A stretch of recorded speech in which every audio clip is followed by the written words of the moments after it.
In my presentation, I will be sharing my opinion on Chapter 15, Maintaining Control During the Change. In the work environment, employees normally state that they are easily adaptable to change. But how can someone say they are easily adapt to change when sometimes the manager themselves can't even adapt to change themselves? I believe in order for a transition to seem easily, it has to take time. And during this time, you have to follow these 7 steps in order to be successful. These include develop and communicate a clear vision of the future state, appoint a transition manager, develop a plan, provide the resource for the transition, reward transition behavior, use multiple and consistent leverages point for the change, and develop feedback mechanism. Develop and communicate a clear vision for the future state. So whenever you as an organization is planning to do any form of transition from one factor to a next, there must and it is very important to have a clear vision of what you're doing, so this won't affect you in the long run. And it is always best to have a manager, someone who have the vision laid out, know what they're doing, so once employee is being appointed to carry out the task, they can rely on someone to help them along the way. And it is always important to develop a plan to this plan will guide you through the different steps to making that, for the change rather, to be very effective. Providing the resource. Let's say making a change with lack of resources doesn't seem to make any sense, because it won't come out as you have planned it. So there will be a lot of confusion.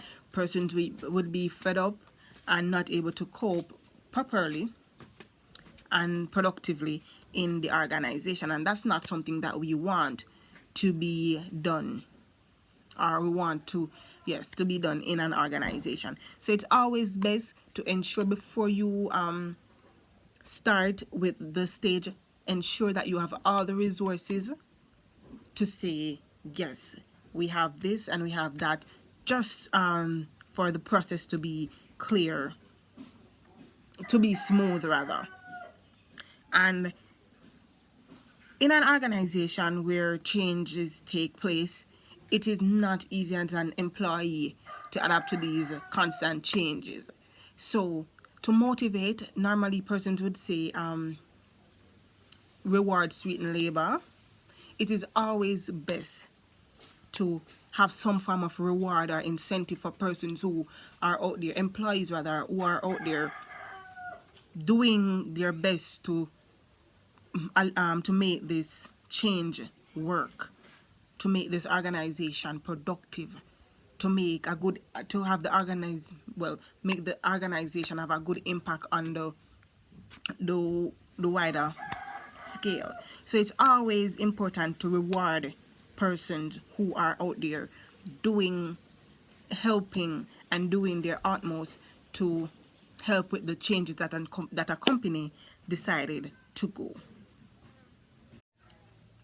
Whenever you are trying to control change, it is always important to have a plan B or a plan C, just in case plan A doesn't work. So to have this smooth, even though plan A may not work because of some reason or another, you guys can switch, or the employers can switch to plan B to get to the same point that they initially wanted to get to with plan A. So it is always important to have multiple ways rather to get to the same point.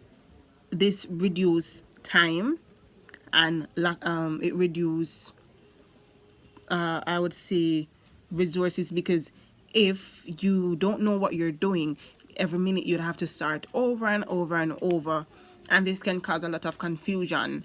So it is always best to have multiple points for change.